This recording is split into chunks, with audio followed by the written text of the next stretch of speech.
It's another Q&A edition of Optimal Health Daily, episode 1295, and I'm Dr. Neil Malik. Hey there, happy Friday, and welcome to another Q&A edition of Optimal Health Daily, where I answer your health questions related to fitness, diet and nutrition, and lots more. You send in the questions, and I answer them for you. Now, if you're wondering why should you bother sending me a question, is doctor just a nickname that I use? If you want to know more about my background, check out last week's episode where I go into more details about that. That was episode 1288. But for now, I want to keep this intro nice and short because I'm sure you're anxious to hear today's question. So let's get to it as we optimize your life. Hi, Dr. Neil. I was wondering if you had any advice for anyone who is coming off of a strict diet that they've been on for a long time without getting fat, how to transition to a normal diet without gaining all the weight back. I have been eating 1,000 to 1,200 calories in a day, 30% of each macronutrient for the past 2 years, and I've really seen a plateau in my weight loss, and I want to be more performance-driven rather than appearance-driven. And I think that might require more calories, but I don't want to gain the weight back. Thank you so much. Thank you so much for taking the time to send me your question, Eden. So many folks struggle with successfully reaching their goal weight. There are so many steps involved. So I hope you've taken a moment to acknowledge your hard work and success. Again, I know that losing weight is only half the battle. Maintaining that weight loss is a whole other story and requires somewhat of a different mindset. Now, there are things you can do right now to set yourself up for success. Here are my tips for maintaining your body weight. The first one, continue exercising. I'm assuming that exercise was part of your weight loss routine and your weight loss success. If it wasn't, that's obviously okay because you reached your goal weight. But if you want to successfully maintain your weight, exercise needs to be a regular part of your routine. Lots and lots of data have revealed that exercise is one of the most important behaviors for losing and, of course, maintaining weight. It's not just because exercise helps burn calories, but it helps build and maintain muscle.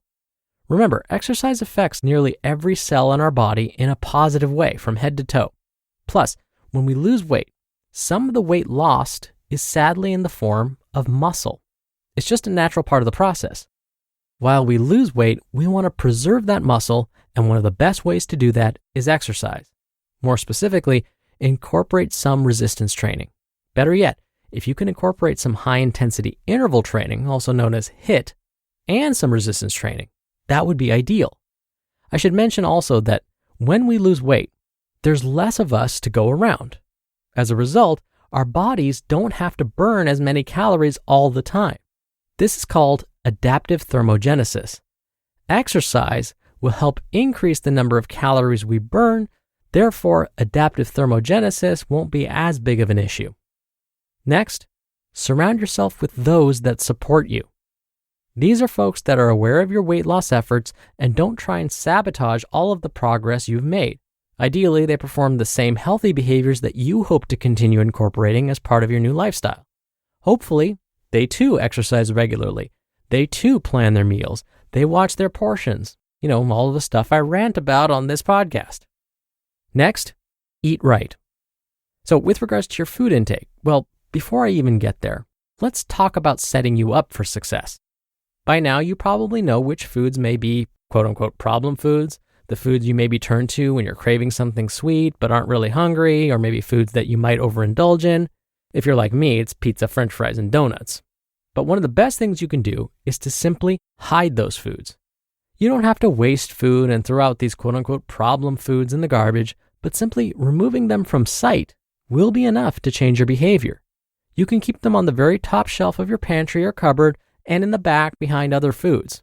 The advantage of doing this is that even if you happen to remember where those foods are, the fact that it will take some extra time and effort to have to get to those foods will discourage its consumption. This goes for everybody, me included. The other day I made the mistake of watching a baking championship on the Food Network. I say mistake because watching those shows always makes me want to eat something sweet. Sure enough, halfway through the show, during a commercial break, I found myself rummaging through my pantry looking for something sweet. Luckily though, I had put some of those sugary foods in the very back of one of my highest shelves.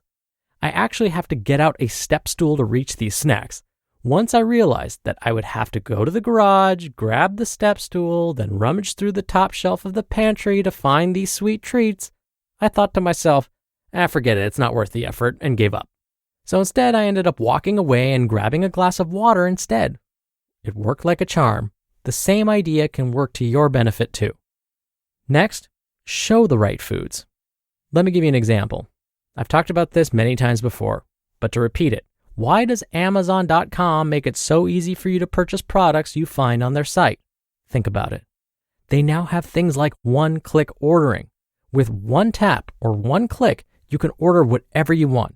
You don't have to go through all of the steps to enter your shipping and billing addresses, then your payment information, then review, then confirm your order. Now you just tap the screen once, and that's it. Order on its way. That's no accident. Amazon knows that if it can eliminate any extra steps, you will be more likely to buy and buy more often. You have less time to think about, do I really need this product right now? So let's apply the same concept when it comes to eating nutritious foods. Keep fresh fruit in plain sight in a high traffic area in your home. Fruit that can be grabbed quickly and eaten on the run. When you open your fridge, the first thing you should see should be vegetables. Ideally, veggies that have already been prepped and ready to eat so you can just grab and go, or toss into your favorite dish. If the vegetables are sitting in plain sight but aren't ready to eat yet, they may not get eaten. Again, think one-click ordering. Any extra steps means the behavior may not happen. Now, finally, how much food should you actually be consuming right now? Now, we could perform some calculations and try to figure out how many calories you're burning and then determine how many you should be eating to maintain your weight. Well, here's an even easier way to keep you honest. Write down everything you eat and drink. Do this as often as you can. By tracking what you consume, it slows down the process of eating. It increases your awareness of what and how much you're putting in your body. A natural consequence of this process will be portion control. When you get burnt out on recording your food and drink intake, it happens, go ahead and stop. When you find some of the old habits returning, or maybe your clothes are fitting a little bit more snugly in all the wrong places, go ahead and start tracking your food intake again. And I wish you continued success. And thank you to NetGear. Is your Wi-Fi struggling to keep up with your streaming, work, gaming, video calling, and more? What about all at once? When you're connected to your world by Wi-Fi, be sure it's the best. Bring your Wi-Fi up to speed with Orbi Wi-Fi 6 from NetGear. Orbi Wi-Fi 6 is the best and latest in Wi-Fi. It covers your entire home with unmatched speeds and performance for uninterrupted working and learning, video calling, and streaming at home on more devices than ever before in any part of the house. With Wi-Fi this advanced, you're going to want it everywhere. Ready for the best Wi-Fi ever? Find out what makes NetGear America's #1 choice for Wi-Fi at netgear.com/best Wi-Fi. That's netgear.com/best Wi-Fi. And I have that linked in this episode's description. Thank you again so much for the question, Eden. You'll be entered into a small raffle every month to win a book. And if you want to be in the raffle, send me a question. You can email one to health@oldpodcast.com, or if you want your voice heard on the show just like Eden, come by oldpodcast.com/ask. Right on that page, you can record straight from your computer's microphone. It's really easy, and you can even play back your message and do retakes before sending it in. Or you can do it the old-fashioned way and call in your question. The number is 61 I love OHD.